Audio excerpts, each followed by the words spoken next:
오늘 소열이 20문에서 22문 내용을 좀 살펴보도록 하겠습니다. 이제부터 지난 시간에 우리가 이제 타락에 관한 내용을 다뤘어요. 여러분 19문에서 이 죄의 형벌의 대가가 죄책과 비참함에 빠지게 되어졌다라고 이렇게 말씀을 하고 있잖아요. 그래서 여러분 잊어버리신 것 같아서 복습을 한번 하겠습니다. 아담이 지은 죄가 나하고 왜 관계가 있다 그랬죠? 네, 대표성의 원리. 대표성의 원리. 예. 아담이 하나님께서 만드신 전 인류의 첫사람이었고 대표였기 때문에 성경은 처음 것은 지난주에 제가 말씀드렸죠. 처음 것은 모든 것이다. 모든 것이다. 이게 이제 성경의 특별히 구약의 히브리인들의 사상이거든요. 그래서 아담을 대표로 생각을 하는 거예요. 그래서 성경이 아담이 첫사람, 아담 대표였고 그리고 아담 안에 모든 인류가 속해져 있다는 거예요. 그래서 아담의 범죄가 곧 인류의 범죄였다. 그래서 죄는 크게 두 가지 원죄와 자범죄로 나누어진다. 지난주에 살펴봤죠. 그죠? 그래서 인간이 아무리 의롭게 살려고 해도 원죄의 영향으로 죄인이기 때문에 죄를 짓는 자범죄를 짓게 된다라고 말씀드렸잖아요. 그래서 이 죄책과 죄의 비참함 가운데 살아가는 존재가 인간이다. 라고 그렇게 성경은 말씀하고 있어요. 아니, 우리 살아있는데 왜 자꾸 비참하다고 하는가? 여러분, 그게 저주예요. 하나님이 계시지 않는데도 충분히 내가 살 수 있다라고 하는 것이 인간 교만의 핵심이고요. 하나님이 계시지 않아도 내 사는데 아무 불편 없다. 여러분, 그게 저주예요, 사실은. 그게 저주예요. 그래서 오늘 이제 20문에서는 그렇다면 하나님께서 죄와 비참의 상태에 있는 인간을 그냥 내버려 두셨는가라고 하는 거죠. 하나님께서는 모든 인류를 그대로 내버려 두셔서 죄와 비참함의 상태에서 멸망하게 하셨습니까? 이게 20문이에요. 인간이 아담의 범죄 이후로 모든 오고 오는 세대 인류가 이제 죄의 비참함에 빠져 있는데 하나님 그냥 방치해 버리셨는가? 생명 언약을 깨뜨렸으니까 이제 그 죽음의 상태, 죽음의 형벌 가운데 인간을 그대로 내버려 놓으셨는가? 여러분, 그대로 내버려 놓으셨다라고 하면 이건 정말 절망이에요. 그죠? 절망이에요. 그런데 20문에서는 다행히도 하나님께서 그러지 않으셨다라고 하는 성경의 진리를 우리에게 알려주고 있어요. 그래서 핵심이 두 가지입니다. 그럼 하나님께서 그렇게 하지 않으시고 어떻게 하셨는가? 자, 여기 이 20문이 소위 말하는 예정교리를 이야기하고 있어요. 예정교리. 자, 여러분, 우리가 소열문답 1문부터 한번 쭉 우리 생각해 봅시다. 제일 1문이 뭐였냐면 사람으로 시작을 했어요. 그죠? 그리고 2문과 3문이 성경. 하나님께서 우리가 하나님을 어떻게 믿을 것이, 하나님을 어떤 분으로 믿을 것인가, 그리고 믿는 우리에게 요구하시는 바가 무엇인가, 성경이 우리에게 다 알려준다고 그랬어요. 그죠? 그래서 사람, 성경, 그 다음에 하나님은 어떤 분인가, 하나님의 존재와 그분의 속성에 대해서 4, 5, 6문에서 다뤘고, 그 다음에 이제 7문부터 시작해서 7문, 8문, 그 다음에 9문, 10문, 11문, 12문까지 하나님께서 창조하셨다. 그 창조의 핵심인 작정, 하나님의 작정하시는 일이 시행되어질 때 창조와 섭리를 통해서 섭리의 일로 이루어진다. 여러분, 지금 눈만 껌뻑껌뻑하고 계시면 제가 굉장히 당황스러워요. 이거 제가 정말 여러분 계속 반복해서 가르쳐 드린 건데 도대체 무슨 말인지 모르겠다. 눈만 껌뻑껌뻑 하시면 제가 정말 당황스럽고, 그럼 1문부터 다시 돌아가야 되나? 제가 다시 지금 고민하게 되는데, 알고 계시죠? 알고 계시면 끄떡끄떡. 다 알고 있어. 여러분 지금 기억이 안 나실 뿐이지 알고 계세요. 여러분 머릿속에 어딘가에 지금 저장이 돼 있다고요. 그렇게라도 제가 위로를 받아야지 어떡하겠어요? 그렇게 이제 섭리의 일까지 이제 우리가 살펴봤어요. 그죠? 그런데 이 섭리의 일 가운데 하나님께서 인간과 더불어서 맺으신 특별한 섭리가 있다 그랬잖아요. 기억나세요? 인간과 더불어서 맺으신 특별한 섭리. 그게 첫사람 아담에게 뭐 주신 거라 그랬어요? 뭐 하지 말라고 하는 거라 그랬어요? 선과 악을 알게 하는 나무 열매 먹지 말라. 그게 그 순종을 조건으로 생명의 언약을 주셨다 그랬잖아요. 그죠?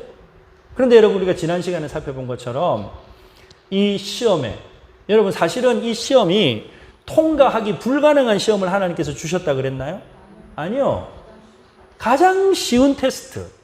그래서 여러분이 선악과를 이해할 때는 이 선악과가 하나님의 섭리를 설명하는 이 흐름 속에서 맥락 속에서 선과 악을 알게 하는 나무, 이 생명 언약을 설명한다 그랬잖아요. 그래서 하나님께서 백지로 이렇게 자꾸 사투리가 튀어나오는데 인간이 실수하라고 선악과를 두신 게 아니라는 거예요. 선악과는 하나님의 섭리의 관점에서 이해해야 된다 그랬죠? 섭리하면 머릿속에 떠올라야 되는 단어 두 개 있다 그랬어요. 통치와 보존. 선악과 보면서 하나님이 왕이시다. 나에게 명령 주신 하나님이 계시다. 잊어버리서는 안 되고, 그리고 그 생명의 언약에 순종할 때 생명이 보존되어지는 거라 그랬잖아요. 그죠? 근데 여러분, 하나님같이 되려고 하는, 하나님의 법을 무시하는, 그래서 여러분 죄가 뭐라 그랬어요? 하나님의 법에 부족하거나 위반하는 게 다 죄라 그랬잖아요. 그래서 하나님의 법을 아담이 위반한 거예요. 그리고 아담 안에 있던 모든 인류가 똑같이 죄를 지은 거죠. 그래서 죄책과 죄의 비참한 가운데 빠지게 되었다라고 하는 것이 지난 시간에 우리가 살펴본 내용입니다. 이제 기억나시죠? 네, 감사합니다. 그래서 이제 타락이 되어져서 모든 인류가 이 죄책과, 여러분 죄책이라고 하는 것은 쉽게 생각하면요, 사형 선고를 받은 거예요. 사형 선고를 받으니까 사형 집행 날짜만 기다리고 있는 거란 말이에요. 성경이 말하는 죽음은 뭐라 그랬어요? 하나님과의 단절이라 그랬잖아요. 단절. 하나님과의 관계가 끊어졌으니까 이제 사형 집행만 기다리고 있는 거죠. 그죠? 그런데 하나님께서 그대로 내버려 두지 않으셨다는 거예요. 어떻게 하셨는가? 자, 여기 보니까 영원 전에, 여기서 여러분 우리가 영원이라고 하는 거 하나님의 속성 배우면서 배웠어요. 시간의 개념을 벗어나는, 시간의 개념을 벗어나는, 그죠? 이 영원 전에 하나님께서, 여러분 이 영원이라고 하는 것을 과거에 아주 멀리 있었던 어떤 그때 시점으로 생각하시면 안 돼요. 인간은 과거와 현재와 미래라고 하는 시간에 지배를 받고 시간에 영향을 받고 살아가지만, 시간을 창조하신 하나님은 시간의 공간을, 시간의 개념을 벗어나시잖아요. 그래서 이걸 영원이라고 표현을 하는 거예요. 그래서 영원 전에 어떤 이들을 영원한 생명으로 선택하셨다. 그리고 그들을 구속자에 의해서 죄와 비참함의 상태로부터 건져내서 구원의 상태에 이르게 하시려고 은혜 언약을 맺으셨다. 자, 이게 예정을 말하는 거예요.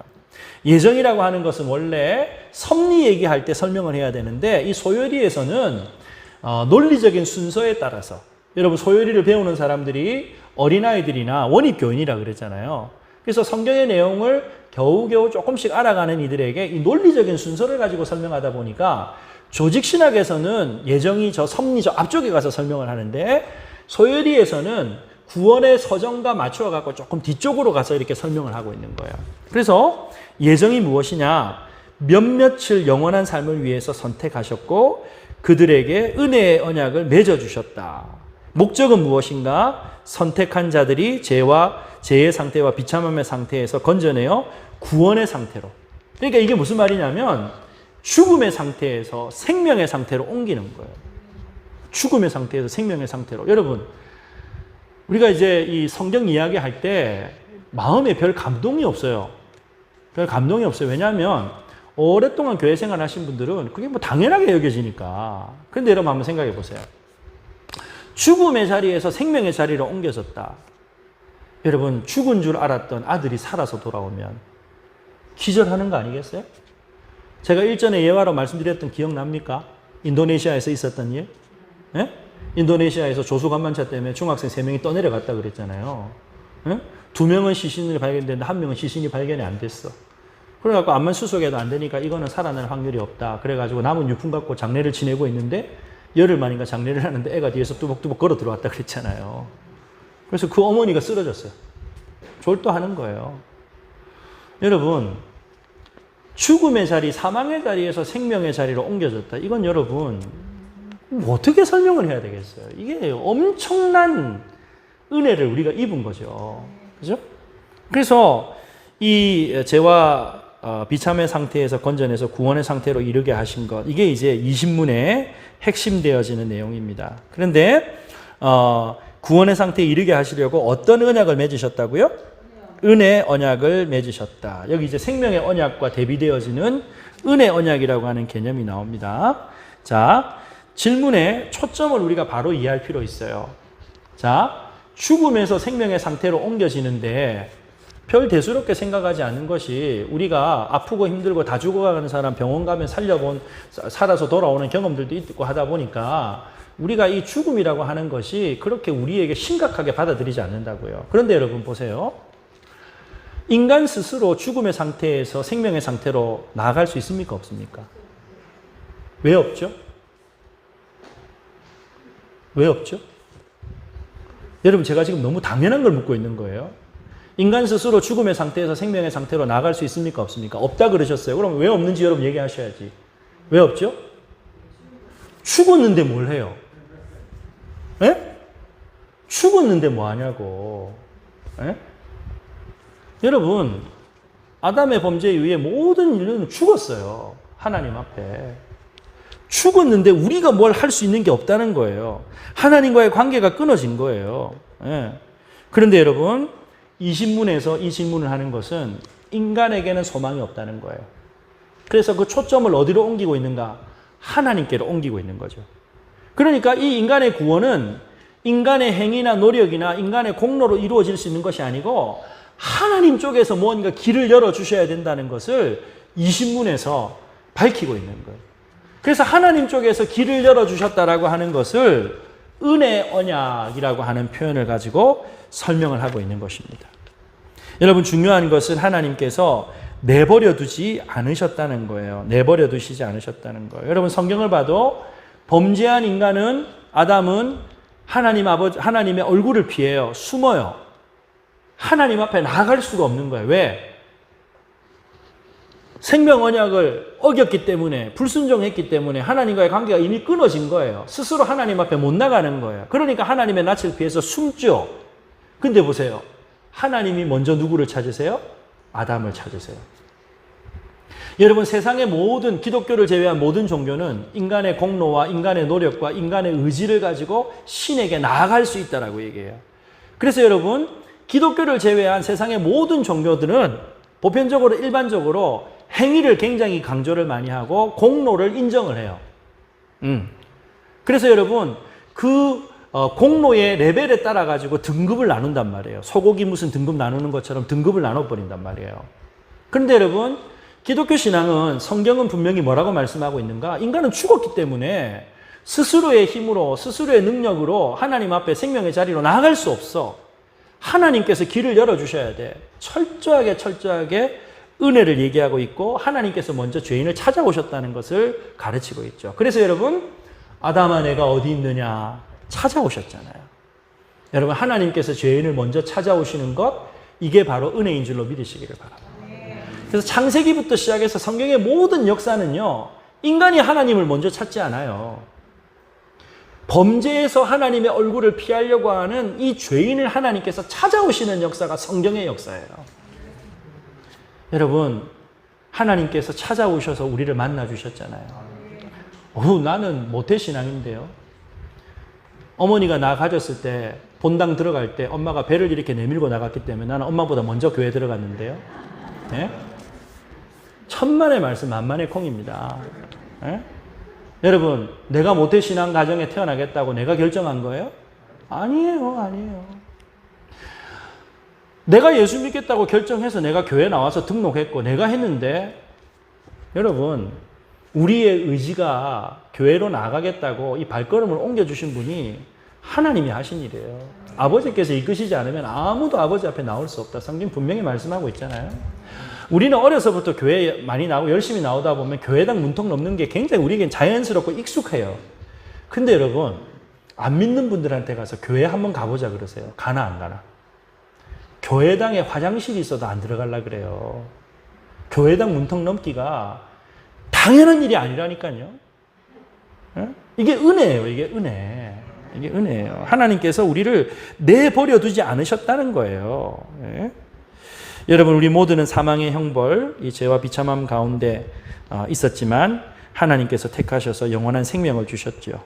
그래서 인간의 타락이 있음에도 불구하고 인간을 향하여서 행하신 하나님의 특별 섭리는 계속해서 이어져 가고 있는 거예요. 그래서 여러분, 우리가 섭리라고 하는 거 배울 때 섭리하시는 일은 무엇인가? 하나님께서 창조하신 피조물과 그의 모든 행동들에 하나님께서 통치하시고 보존하시는 것이다. 그러므로 인생의 우연은 없다. 자, 여기서 우리가 오해해서는 안 되는 한 가지 있습니다. 하나님께서 인간이 범죄했기 때문에 하나님의 원래 계획이 있었는데 그거 다 수포로 하고 하나님께서 플랜 B, 두 번째 계획을 시행하신 건가요? 아니에요. 하나님의 작정 안에 뭐도 있다고요? 인간의 타락도 들어있다고요. 그런데 하나님께서 이것을 선용하시고 영광스럽게 하셨다고요. 인간의 시간의 개념에서 과거와 현재와 미래라고 하는 시간 속에서 보면 이해가 되지 않아요. 그런데 하나님께서 그렇게 하셨다는 거예요. 이게 하나님의 영원하신 뜻, 하나님의 작정이라고 하는 것이죠. 그런데 하나님께서 특정한 사람들을 대상으로 하셨다. 여기에서 이제 소위 말하는 선택과 유기라고 하는 것. 여러분 예정하면 이제 선택과 유기라고 하는 게 나오거든요. 하나님께서 인격적인 존재인 천사와 사람에 대해서 어떤 이들은 택하셔서 생명으로 인도하시고 어떤 이들은 버리셔서 유기하셨다. 이게 예정결이잖아요. 근데 여러분 이거 딱 보면서 하나님도 차별하시나? 하나님도 차별하시나? 여러분 이렇게 생각할 수 있어요. 그런데 여러분 여기 영어에 보면은 하나님께서 우리를 선택하셨다고 할 때 여기 elect라고 하는 단어를 쓰고 있어요. 단순히 선택하다 할 때 choose라고 하는 단어를 쓰지 않고 elect라고 하는 단어를 쓴다고요.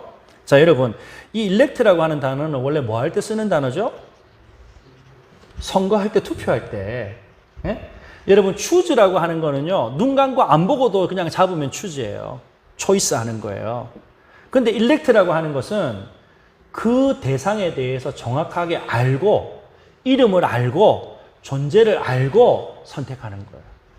그래서 하나님께서 어떤 사람을 선택하셨다라고 하는 것은 그 이름을 아시는 거죠. 그럼 여기서 이제 하나 질문할 수 있어요. 선택하신 자의 숫자가 정해져 있습니까?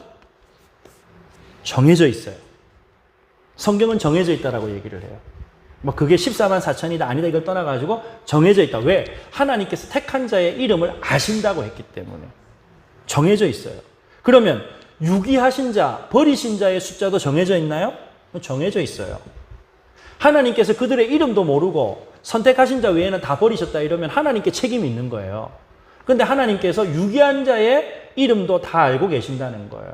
하나님의 절대 주권이라는 거죠. 자, 왜 하나님께서 특정한 몇몇 사람만 선택하신 것일까요? 이것은 하나님의 공의와 전지전능이라고 하는 것으로 이해를 할 수 있어요. 하나님의 공의로운 속성은 죄를 용납하시지 않으시죠. 여러분 택함받지 못했다, 유기되어졌다라고 하는 마음이 우리의 마음 가운데 그 사람 참 불쌍하다라고 생각을 할 수 있어요. 하지만 하나님께서 영원한 생명을 위해서 완전한 순종을 조건으로 하셨을 때 그 하나님의 말씀에 거역하면 영원한 생명으로 들어갈 수 없다, 죽는다라고 말씀을 하셨어요. 이게 하나님의 정하신 바라는 거죠. 두 번째, 전지전능한 하나님의 속성. 하나님께서 정하셨다는 거예요. 왜? 하나님께서 창조주이시고 주인이시기 때문에 주인에게 선택할 수 있는 권리가 있다는 거예요. 권리가 있다는 거예요. 자, 그렇다면 과연 어떤 사람은 선택받고 어떤 사람은 선택받지 못하느냐? 뭐라고 말씀을 하고 있습니까? 참으로 선하신 기쁨을 따라 하나님의 기쁘신 뜻에 따라서. 선택의 기준은 오직 뭐라고요? 하나님의 뜻인 거예요. 그러니까 여러분 이거는 우리의 어떤 조건을 보고, 잘 믿은 어떤 조건을 보고, 어떤 성품이 좋은 것을 보고 택하신 것이 아니라는 거예요. 성경은 미리 아셨다라고 합니다. 하나님 앞에 조건으로 내세울 만한 것이 우리 안에 조금이라도 있어요, 없어요? 없어요, 없어요. 여러분 선택의 이유가 무조건적이다라고 하는 이 사실에서 하나님의 사랑이 얼마나 풍성한 것인가라고 하는 것을 우리가 한 번 더 확인할 수 있는 것이고, 그 조건을 우리의 기준에 두지 않고 하나님께 두셨다는 건 역시도 하나님의 사랑이라고 하는 것을 우리는 깨달을 수가 있는 것입니다. 여러분, 인간이 생각할 수 있는 그런 수준이 아니고 훨씬 더 깊은 차원이죠. 자, 그런데 여러분, 여기서 말씀하고 있는 이 예정, 선택과 유기에 관한 성경의 교리가 오늘날 많은 사람들에게 있어서 꺼리낌이 되어지고 거부감을 가져요. 하나님은 사랑의 하나님이신데 어떻게 누구는 택하고 누구는 버리냐. 하나님 안 믿었다고 버리는 거 하나님 너무 잔인하지 않느냐. 그래서 초청을 받아들이기만 하면 구원받는다라고 가르쳐요. 그런데 여러분, 만약에 하나님께서 초청했는데 인간이 받아들이면 구원 얻는 것이고 받아들이지 않으면 구원받지 못한다. 그러면 구원의 주권이 하나님께 있는 거예요? 인간에게 있는 거예요? 그렇기 때문에 인간에게 있는 거예요. 그걸 조심해야 되는 거예요. 그건 성경의 진리가 아니죠. 성경의 진리가 아니죠. 여러분, 성경이 우리에게 말씀하고 있는 것은 왜 일부만 선택하셨는가? 그것은 그분의 순전하고 선하신 기뻐하신 뜻 때문이었다라고만 우리에게 밝히고 있어요. 그래서 여러분, 구원받지 못한 사람들 너무 억울하다. 여러분, 이거 우리가 생각할 부분이 아니라는 거예요.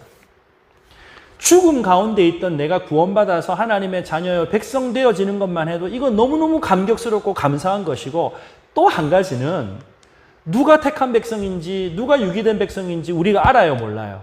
몰라요. 언제 알 수 있어요? 이 땅에 하나님의 나라가 완성되어지는 날, 주 예수 그리스도께서 다시 오시는 그날 우리가 확인하게 될 거예요. 그래서 여러분, 누가 선택자인지 알지 못하기 때문에 우리에게 주어지는 사명 의무가 있는 거죠. 뭐 해야 되는 사명이에요? 듣든지 아니 듣든지 주 예수 그리스도의 생명의 복음을 전해야 되는 사명이 택함 받음을 확신하고 있는 하나님을 아버지라고 부르는 저와 여러분들에게 주어진 줄로 믿으시기를 바랍니다.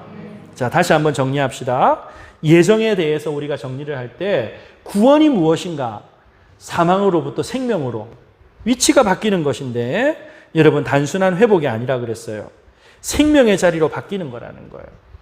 그런데 여러분, 이 구속이라고 하는 말은 원래 시장에서 물건을 사고 팔 때, 그래서 값을 다 치루었다라고 하는 뜻을 가지고 있어요. 여러분, 죄를 지은 대가, 죄의 값은 무엇이냐? 사망의 형벌과 비참함이라 그랬잖아요. 그런데 하나님께서 우리를 구속하셨대요. 그래서 죽은 상태에 있던 우리들을 하나님께서 값주고 사기 위해서 누구를 보내주세요? 구속자를 보내주시는 거예요. 구속자를 보내주시는 거예요. 죽음의 값을 대신 지불하실 분을 보내주시는 거예요. 그래서 그 구속자를 통해서 생명의 자리로 옮겨주신 거죠. 그러면 도대체 그 구속자가 누구인가? 그 구속자가 누구인가? 이제 21문에 가서 설명을 하고 있어요. 여러분, 다시 말씀드리지만 인간 스스로 이 구원을 얻기 위해서 사망의 자리에서 생명의 자리로 나아가는데 할 수 있는 게 죽었기 때문에 아무것도 할 수 없어서 하나님 편에서 일을 하셔야 되기 때문에, 그래서 우리에게 구속자를 보내어 주셨다라고 하는 것이죠. 자, 그러면 이 구속자에 대해서 성경은 뭐라고 말씀을 하고 있는가? 우리가 다음 질문을 한번 읽어보도록 하겠습니다. 21문의 원문의 의미를 살펴가지고 읽으면요, 하나님이 선택하신 자들의 구속자는 누구입니까? 라고 질문을 하고 있어요. 그리고 답은 뭐죠? 답 한번 여러분 같이 읽어볼까요? 시작. 주께서 선택하신 자들의 유일한 구속자는 주 예수 그리스도이신데, 그는 하나님의 영원한 아들이신데 사람이 되셨으며 두 개의 구별된 본성들과 한 위격에서 영원토록 그렇게 하나님과 사람이셨고 계속해서 하나님과 사람이십니다. 여러분, 말이 굉장히 어렵다, 그죠? 영어 문장은 원래 더 어려워요. 하나씩 살펴보겠습니다.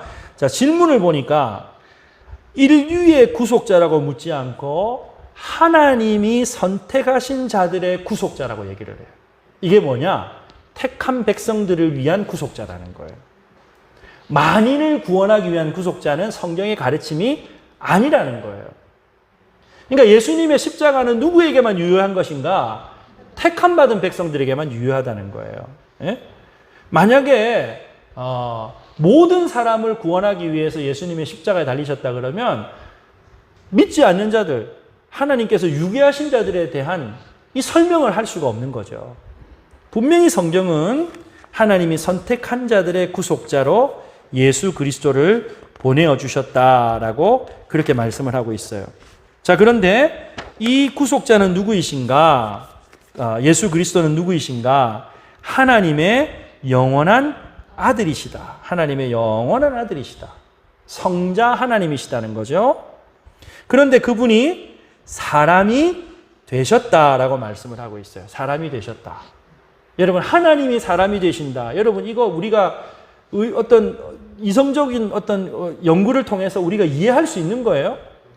이해가 안 되는 거죠. 영어에서도 became이라고 하는 단어를 쓰고 있어요. 하나님이 인간이 되셨다라고 하는 것을 표현할 단어가 이거밖에 없는 거예요. 어떻게 하나님이 인간이 되실 수 있는가? 인간의 언어로 설명할 수 있는 단어가 이 became밖에 없는 거예요. 그러니까 여러분, 하나님이 서서히 인간이 되어진 것이 아니죠. 하나님께서 인간의 자리로 내려오신 거예요. 상태를 이동하신 거예요. 자, 하나님의 아들이신 성자 하나님이신 하나님께서 사람이 되셨어요. 사람이 돼서 이 땅에 오신 분이 누구라고요? 예수님이세요. 예수님. 그런데 여러분, 예수님이 이 땅에 오셔서 성자 하나님께서 예수님이 성육신 하셔서 예수로 이 땅에 오셨을 때 하나님의 모든 영광과 권세가 다 사라진 건가요? 사라지지 않았어요. 그분의 하나님으로서의 영광, 거룩, 의 모든 것들이 유지되어져 있는데 다만 인간의 자리로 내려오신 거예요. 내려오신 거예요. 그리고 두 개의 구별된 본성들과 한 인격에서 영원토록 그렇게 하나님과 사람이셨다. 그러니까 구속자의 조건이 있는데 완전한 하나님이시고 완전한 사람이셔야 된다는 거예요. 네. 이게 구속자의 조건이라는 것이죠. 자, 여러분 여기 졸리시니까 제가 하나 퀴즈를 내겠습니다. 성경에 보면 성자 하나님에 대한 호칭이 그리스도라고 이야기하기도 하고 예수라고 이야기하기도 해요. 그러면 성자 하나님께서 그리스도가 되신 것은 언제일까요? 언제 그리스도가 되셨어요? 뭐 영원 전부터 그리스도시죠. 그런데 이 땅에서 성육신 하셔서 사람 되셔가지고 그리스도의 사역으로 취임하신 때가 있어요. 언제냐면 요단강에서 세례 요한에게 세례를 받으실 때, 하늘에서는 내 기뻐하는 자다라고 하는 음성이 들리고 성령이 비둘기같이 임하고, 그래서 그리스도로서의 사역이 이제 공적인 사역이 시작되어진 그때 이제 성자 하나님께서 그리스도로서의 사역을 시작하신 거예요. 성자 하나님께서 예수라고 하는 이름을 가지신 것은 이 땅에 오셔서 사람 되심으로 예수라고 하는 이름을 가지신 거죠. 자, 여기까지는 여러분들 다 이해를 하시고 계신 거죠, 그죠? 자, 그러면 구속자의 조건으로서 왜 그분은 구별된 본성들과 한 위격에서 영원토록 하나님이시고 사람이셔야 되는가? 여러분 이거 이해가 되세요? 구속자의 조건이 완전한 인간이고 완전한 하나님이셔야 된다는 거예요. 자, 왜 인간이어야만 하는가? 왜 인간이셔야만 하는가? 인간으로서의 모든 질고를 다 겪으셔야 되고 제물 되셔야 되기 때문에. 피 흘림이 없은 즉 사심이 없다 그랬잖아요. 피 흘리는 제물이 되기 위해서 인간이 되신 거예요. 둘째 아담으로 사람이 되셔서 오신 거예요. 네? 여러분, 우리가 지난 시간에 그 내용을 배울 때 있잖아요. 원죄가 일반적인 출생을 통해서 태어나는 모든 사람들에게 그대로 내려온다라고 하는 내용 배웠죠. 지난 시간에 한 건데도 기억을 못하시면 지난 시간에 가져가신 유인물 보시면 분명히 내용이 있고 제가 목소리를 높여서 설명을 드렸거든요. 그러니까 아담과 하와의 일반적인 통상적인 출생법으로 태어난 모든 인간들은 아담의 후손으로서 죄의 책임과 죄의 비참함이라고 하는 이 원죄의 영향 가운데 있게 된다 그랬잖아요. 그런데 왜 하필이면 거기 영어로 보면은 ordinary birth라고 되어져 있거든요. 일반적인 출생법. 왜 소열이에서 일반적인 출생이라고 하는 표현을 썼을까? 일반적이지 않는 출생이 있을 거라는 걸 우리에게 미리 내려다 보여주는 거예요. 일반적이지 않는 출생으로 이 땅에 오신 사람은 뭐가 없어요? 죄가 없는 거예요. 그래서 여러분 22문에 예수님께서 죄 없으신 분으로 인간으로 오신 것을 22문에 설명하는 거죠.